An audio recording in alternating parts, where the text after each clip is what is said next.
इस वीडियो को लाइक करें, हमारे चैनल को सब्सक्राइब कर बेल आइकन जरूर प्रेस करें हमारी न्यू वीडियो सबसे पहले देखने के लिए। Hello friends, Radhe Radhe.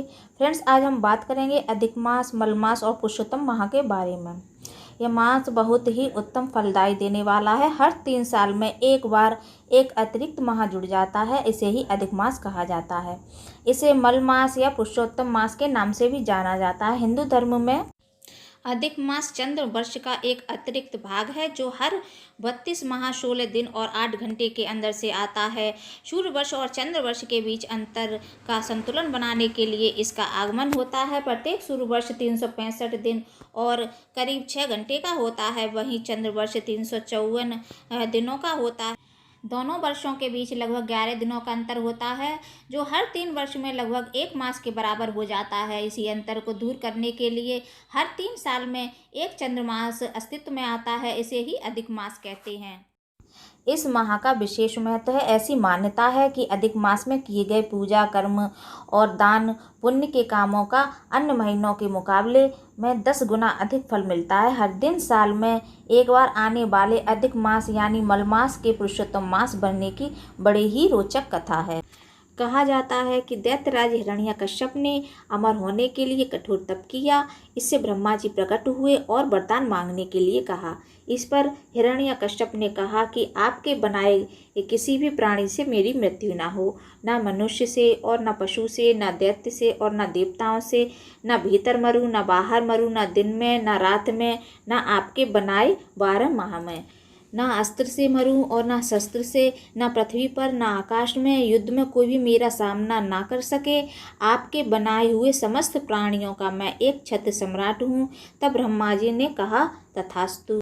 इस वरदान के बाद हिरण्यकश्यप के अत्याचार बढ़ गए। वो नहीं चाहता था कि विष्णु का कोई भक्त धरती पर रहे, वो सिर्फ अपनी ही पूजा करवाना चाहता था। मगर श्री हरि की माया से उसका पुत्र प्रहलाद श्री विष्णु भक्त था।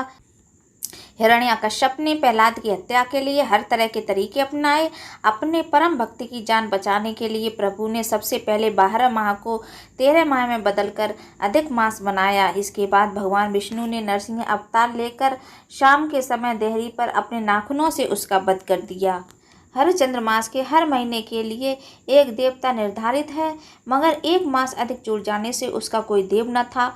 इस अधिक मास का अधिपति बनने के लिए कोई देवता भी तैयार नहीं हुआ, कहा जाता है। ऐसी स्थिति में सभी ऋषि मुनियों ने भगवान विष्णु से आग्रह किया कि वे ही इस मास का भार संभाल लें और इसे भी पवित्र बनाएं।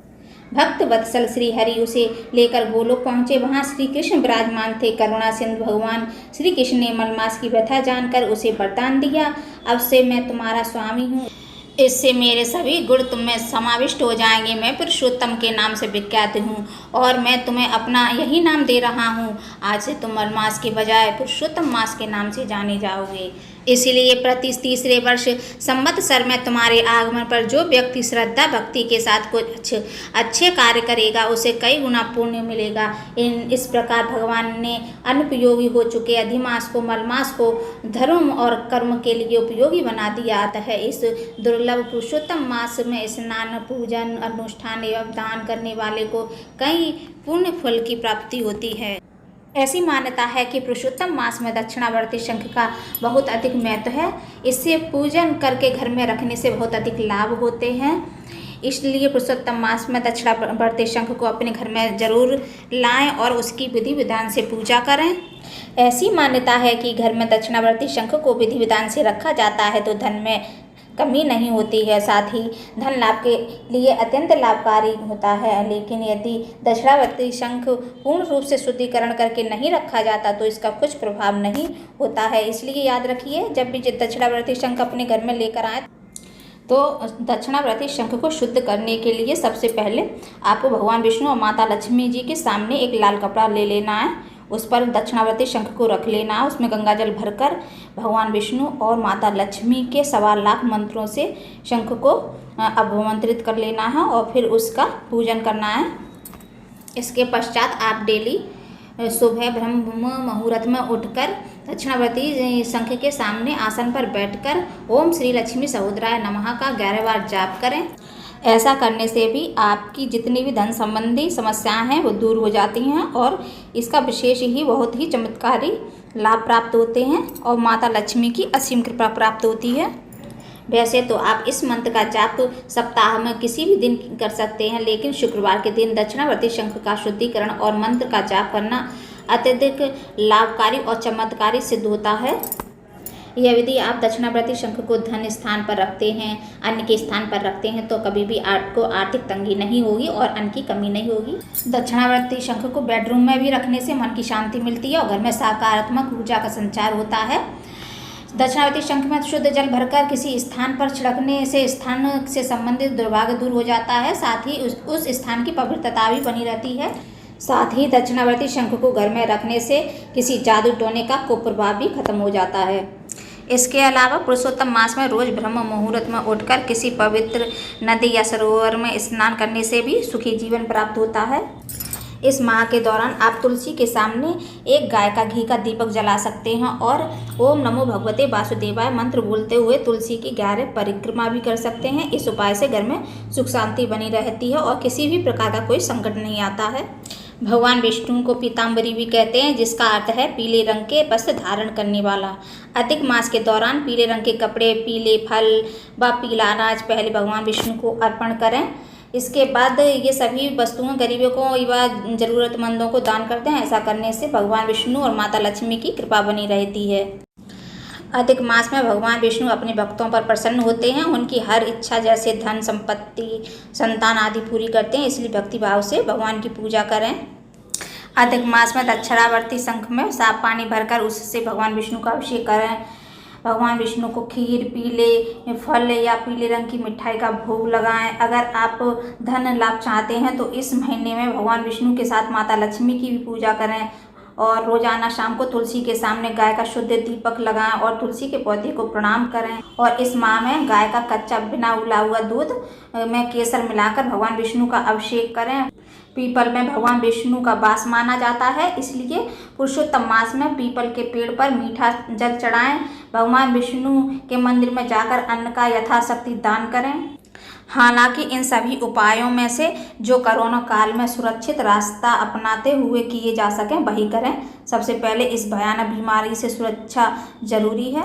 इस दौरान आप पीले रंग के चावल यानी हल्दी से आप पीले चावल रंग लीजिए। उन चावल को दक्षिणावर्ती शंख में भरकर भी आप पूजा स्थल पर रख सकते हैं या फिर आप अपनी तिजोरी में एक लाल कपड़े में बांध कर भी रख सकते हैं। इससे आपको माता लक्ष्मी और भगवान विष्णु की असीम कृपा प्राप्त होगी।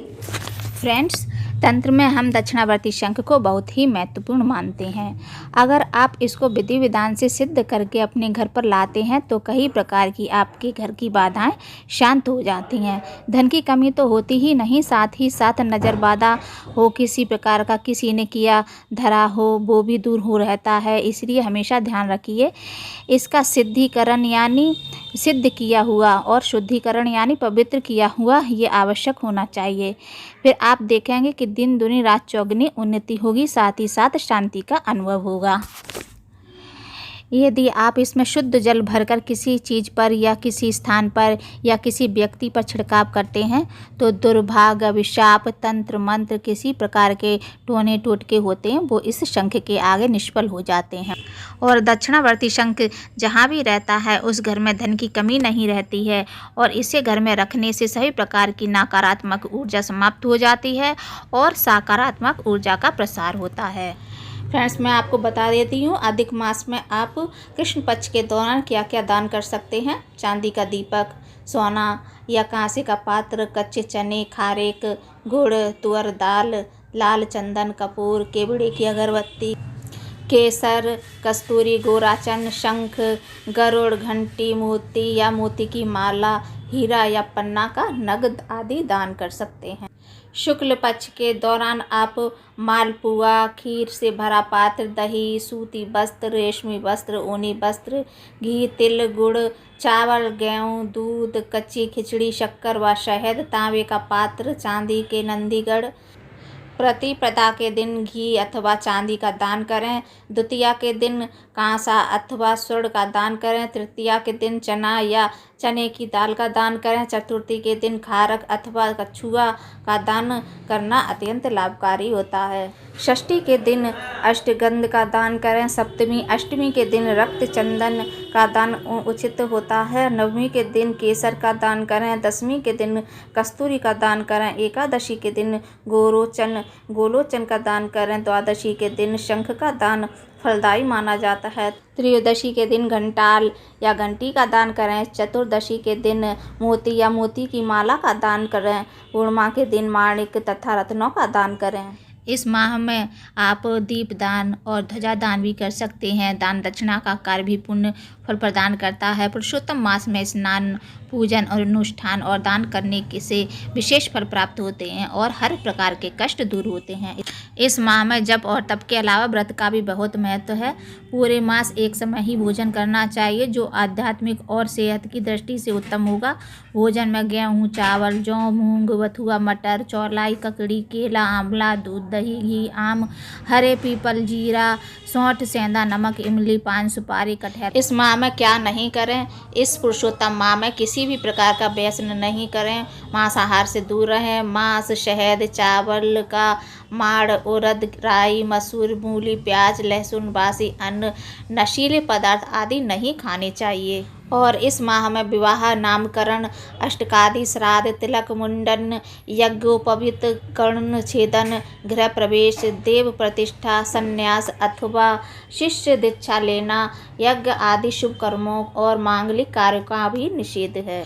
और इस माह में आप अनुष्ठान, ऋण चुकाने का कार्य, शल्य क्रिया, संतान के जन्म संबंधी कर्म, सूरज, जलवा आदि, गर्भधान, पुंसवन, सीमांत जैसे संस्कार कर सकते हैं। इस माह में यात्रा करना, साझेदारी का कार्य करना, मुकदमा लगाना, बीज बोना, वृक्ष लगाना, दान देना, सार्वजनिक हित के कार्य, सेवा कार्य करने में किसी प्रकार का दोष नहीं होता है। तो फ्रेंड्स, ये थी मेरी छोटी सी जानकारी। Bye bye, take care.